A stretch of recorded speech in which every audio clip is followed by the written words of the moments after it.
नमस्कार मित्रांनो, आजच्या कथेचं नाव आहे अमावस्येची ती रात्र. ही कथा नसून एक अनुभव आहे. सागर यांना आलेला हा अनुभव आहे. पुढील अनुभव त्यांच्याच शब्दात.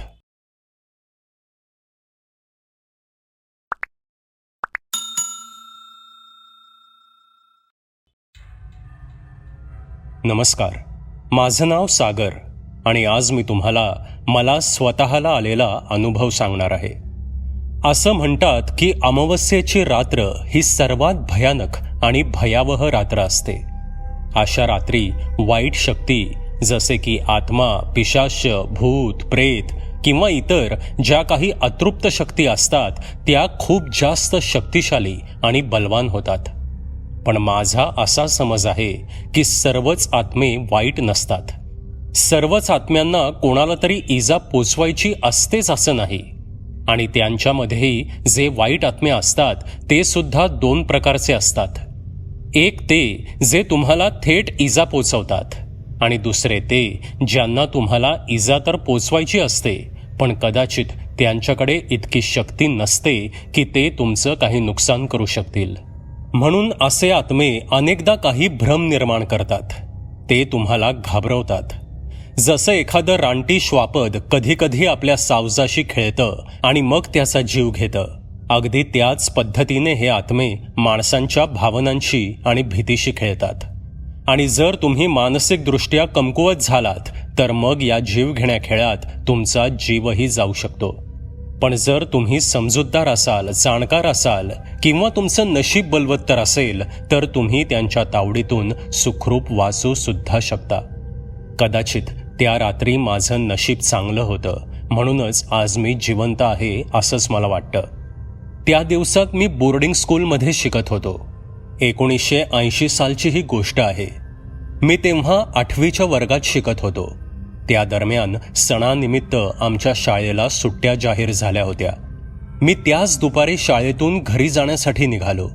माझ्याकडे काही खूप जास्त सामान नव्हतं. एक कापडी पिशवी होती आणि त्यामध्ये फक्त कपड्यांची एक जोडी होती.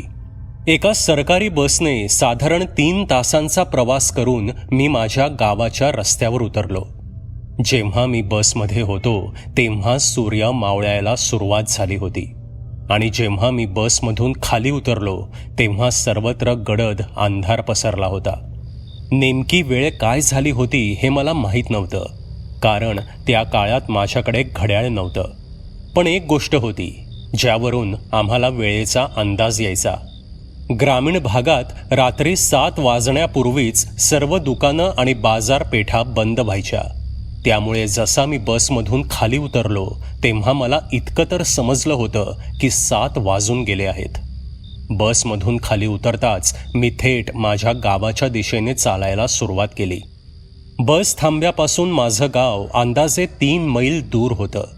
मला 3 मैल अंतर चालत पार करायचं होतं आणि मुख्य गोष्ट ही होती की आकाशात चंद्र कुठेच दिसत नव्हता.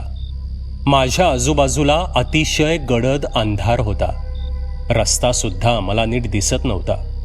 त्या भयान अंधारात दूरवर काही घरं दिसत होती आणि त्या घरांमधून मिणमिणता प्रकाश दिसत होता. मी रस्ता चाचपडत फक्त पुढे पुढे जात होतो. काही वेळानंतर अचानक मला माझ्या समोर रस्त्यावर कोणीतरी उभं असलेलं दिसू लागलं. ते जे काही होतं किंवा ती जी कोणी व्यक्ती होती ती तेव्हा माझ्यापासून बरीच लांब होती, पण मी तिला बऱ्यापैकी स्पष्टपणे पाहू शकत होतो. थोडा अजून जवळ गेल्यावर माझ्या लक्षात आलं की त्या 2 मुली होत्या, कारण जी मुलगी मला दिसली होती तिच्या अगदी पाठीमागे दुसरी मुलगी उभी होती. त्यामुळे लांबून मला फक्त एकच मुलगी दिसली होती. त्या रस्त्याच्या मधोमध उभ्या होत्या. त्यांचं वय माझ्या इतकंच वाटत होतं. मी कोणताही आवाज न करता गुपचूप त्यांच्या जवळून जाऊ लागलो. तेवढ्यात त्यांनी मला आवाज दिला आणि म्हणाल्या, "पुढे जाऊ नकोस, पुढे धोका आहे, इथूनच परत जा." सुरुवातीला तर मला त्यांचं बोलणं खूप विचित्र वाटलं. मला प्रश्न पडला की इतक्या रात्री अशा गडद काळोखात आणि ते सुद्धा रस्त्याच्या अगदी मधोमध कोणत्या मुली उभ्या राहतात. तरीही मी माझ्या जागी थांबलो. मी त्यांच्या जवळ गेलो आणि विचारलं, कोण आहात तुम्ही आणि कोणत्या गावावरून आला आहात? पण माझ्या प्रश्नाला उत्तर न देता त्यांनी पुन्हा तेच वाक्य उच्चारलं, जा, इथून परत जा. त्यावर मी म्हणालो, नाही, मला पुढेच जावं लागेल.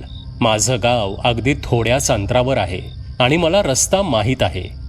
त्या दोघी मुली दिसायला अगदी एकमेकांसारख्या होत्या. कदाचित जुळ्या बहिणी असाव्यात.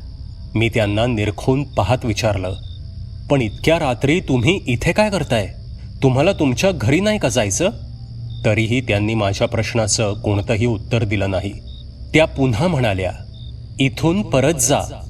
यावेळी मला जरा काहीतरी विचित्रच वाटू लागलं, कारण या एका वाक्याशिवाय ते दुसरं काहीही बोलत नव्हत्या.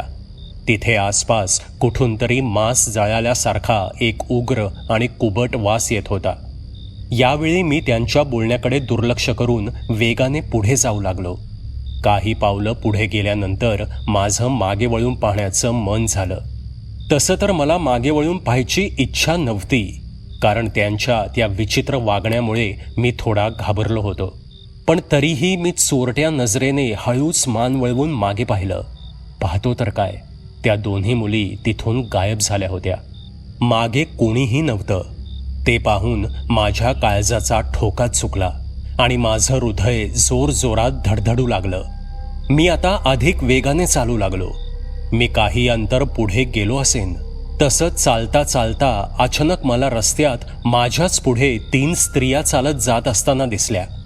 त्या 3 स्त्रिया सुद्धा पूर्ण रस्ता अडवून चालत होत्या.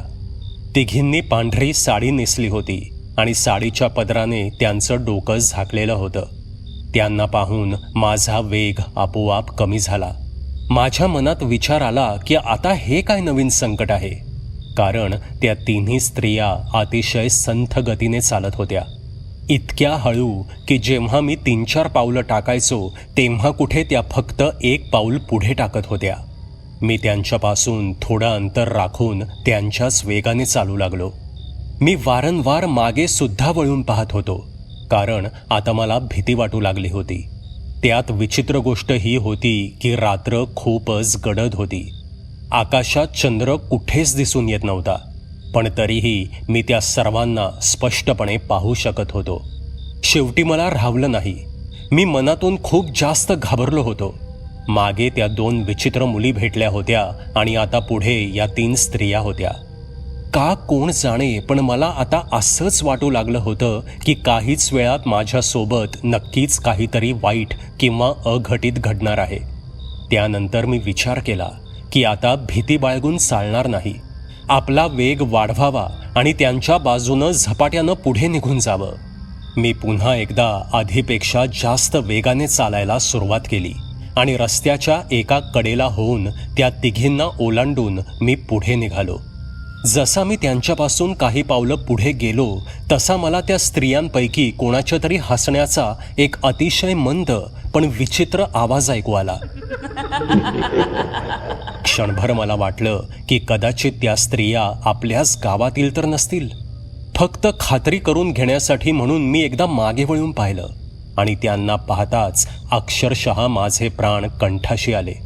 त्या तिन्ही स्त्रियांचे चेहरे हुबेहूब एकसारखे होते. त्यांच्या चेहऱ्यावर हिडीस आणि अकराळ विक्राळ हास्य पसरलं होतं.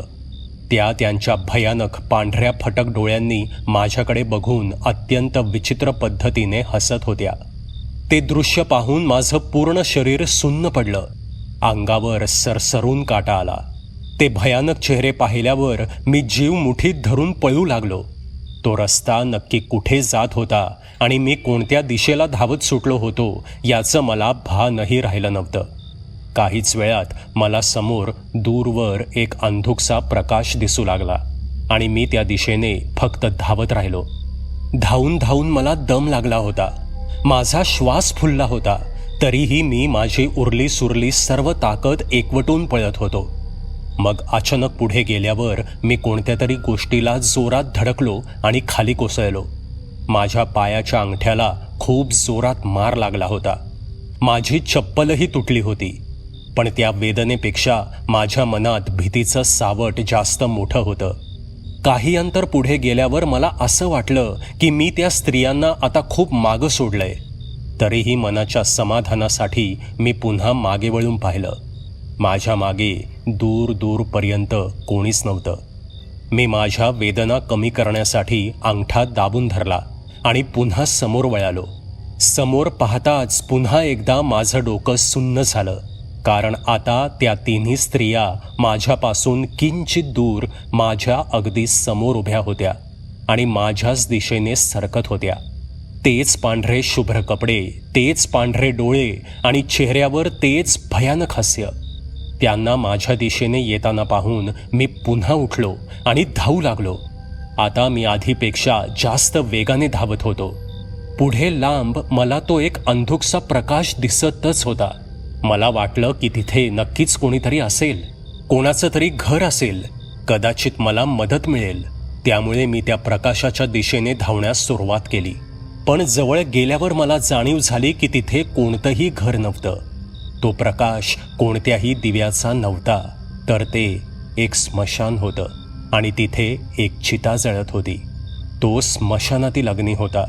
न कळतपणे मी ज्या रस्त्याने धावत होतो तो मार्ग मला थेट स्मशानाकडे घेऊन आला होता. आता माझी अवस्था इतकी वाईट झाली होती की मला रडू कोसळलं. माझा धीर सुटला होता. पुन्हा एकदा मला कुठून तरी त्या स्त्रियांच्या हसण्याचा आवाज ऐकू आला. जणू काही मी त्यांच्या जाळ्यात पूर्णपणे अडकलो होतो. आणि त्याच वेळी मला माझ्या समोर पुन्हा त्या 2 मुली धुसर प्रकाशात चमकताना दिसल्या. त्या म्हणाल्या, आम्ही तुला सांगितलं होतं की पुढे जाऊ नकोस, पुढे धोका आहे. त्यांच्याशी काही बोलण्याची हिंमत देखील मी एकवटू शकत नव्हतो. मी इतका घाबरलो होतो की बोलण्याऐवजी फक्त माझे ओठ थरथरत होते. डोळ्यातून घळाघळा अश्रू वाहत होते. शरीर घामानं डबडबलं होतं आणि मी वेदनेने विव्हळत होतो. मग त्या दोन्ही मुलींनी आपला एक हात पुढे केला आणि मला त्यांच्याकडे येण्याचा इशारा केला. त्या म्हणाल्या, चल आमच्यासोबत. त्या मुली नक्की कोण होत्या हे मला माहीत नव्हतं, पण त्यांच्या बोलण्यावर माझा विश्वास बसू लागला होता. मला एक प्रकारची खात्री वाटत होती की या मुलींसोबत आपण सुरक्षित आहोत. मी काहीही विचार न करता त्यांच्या मागे धावू लागलो. त्या मुलींचा चालण्याचा वेग खूप जास्त होता. असं वाटत होतं की त्या धावत नव्हत्या, तर त्या जणू हवेत तरंगत चालल्या होत्या. बरंच अंतर गेल्यावर त्या अचानक कुठेतरी गायब झाल्या. मी पुन्हा एकदा घाबरून तिथेच थांबलो. पण जेव्हा मी नीट निरखून पाहिलं तेव्हा तिथे थोड्याच अंतरावर अनेक घरातून बाहेर येणारा प्रकाश मला दिसू लागला. मला एकदम जाणवलं की मी माझ्या गावाच्या अगदी जवळ आलो होतो. मी तसंच पळत पळत घर गाठलं. पण माझ्या मागे जी काही काळी शक्ती होती तिने घरापर्यंत माझा पिच्छा सोडला नव्हता. मी जसा माझ्या घराच्या जवळ पोचलो तर मी पाहिलं की 3 पांढऱ्या मांजरी माझ्या घराच्या दरवाजासमोर बसल्या होत्या आणि मला पाहताच त्या अतिशय विचित्र आवाजात ओरडू लागल्या. तो आवाज अगदी तसाच होता जसा एखादा माणूस कोणाच्या तरी अंगावर ओरडतो. माझी अवस्था अजूनच बिकट झाली. त्या तिन्ही मांजरींमध्ये मला त्या 3 स्त्रिया दिसत होत्या. स्त्रिया कसल्या? त्या मनुष्य योनीतील नव्हत्याच. त्या तिघी हडळीच होत्या. घरातल्या कोणाला हाक मारण्याची सुद्धा माझ्यात ताकद उरली नव्हती. पण माझ्या नशिबाने पुन्हा एकदा मला साथ दिली. त्याच वेळी माझे बाबा हातात एक काठी घेऊन घराबाहेर आले आणि त्या मांजरींना हकलून लावू लागले. हट हट, एक तर अमावस्येची रात्र आणि या आमच्याच दारासमोर बसून ओरडतायत, वडील म्हणाले. वडिलांनी हाकलताच त्या सर्व मांजरी इकडे तिकडे पळून गेल्या आणि तेव्हा वडिलांचं लक्ष माझ्याकडे गेलं. माझी ती अवस्था पाहून ते धावतच माझ्याजवळ आले. अरे सागर, तू कधी आलास आणि तिथे का थांबलायस? मी फक्त माझ्या वडिलांकडे बघत काहीही न बोलता उभा होतो. मी काही बोलत नाही म्हणून ते माझ्या जवळ आले आणि त्यांनी मला स्पर्श करून पाहिला आणि ते म्हणाले, तू इतका का थरथर कापतोयस? काय झालं काय? जसा त्यांनी मला स्पर्श केला तशी मला चक्कर आली आणि मी जमिनीवर कोसळलो. त्यावेळी माझं शरीर एखाद्याला फिट यावी तसे झटके देत होतं आणि त्याच अवस्थेत मी बेशुद्ध झालो. मी थेट दुसऱ्या दिवशी संध्याकाळी शुद्धीवर आलो. भानावर आलो तेव्हा मला समजलं की जेव्हा मी बेशुद्ध पडलो होतो त्यानंतर मला मध्ये मध्ये थोडी शुद्ध यायची, पण काही क्षणातच मला पुन्हा झटका यायचा आणि मी पुन्हा बेशुद्ध पडायचो. दुसऱ्या दिवशी बाबांना संशय आला की मी कदाचित शारीरिकदृष्ट्या आजारी नाहीये, मला कोणतीतरी बाहेरची बाधा झाली असावी, कारण ज्या रात्री मी घरी येत होतो ती अमावस्येची रात्र होती. मी जेव्हा पूर्णपणे बरा झालो त्यानंतर मी वडिलांना माझ्यासोबत घडलेला सर्व प्रकार सांगितला. मी त्या 3 भयंकर स्त्रियांबद्दल सांगितलं. त्या 2 मुलींनी मला मदत केली आणि गावापर्यंत आणून सोडलं हे सुद्धा सांगितलं. मी वडिलांना विचारलं की त्यांना त्या 2 मुलींबद्दल काही माहिती आहे का, पण त्यांना त्या 2 मुलींबद्दल काहीही माहीत नव्हतं. आणि आजपर्यंत मला सुद्धा कधीच काही समजलं नाही की त्या 2 मुली कोण होत्या आणि त्यांनी माझा जीव का वाचवला. मित्रांनो, हा अनुभव तुम्हाला कसा वाटला ते कॉमेंटमध्ये नक्की सांगा. पुन्हा भेटूयात अशाच एका भयकथेसोबत. धन्यवाद. सबस्क्राईब करा एटी स्टोरी टेलर चॅनलला आणि बेल आयकन दाबून ऑलवर क्लिक करा आमचे व्हिडिओज सगळ्यात आधी बघण्यासाठी.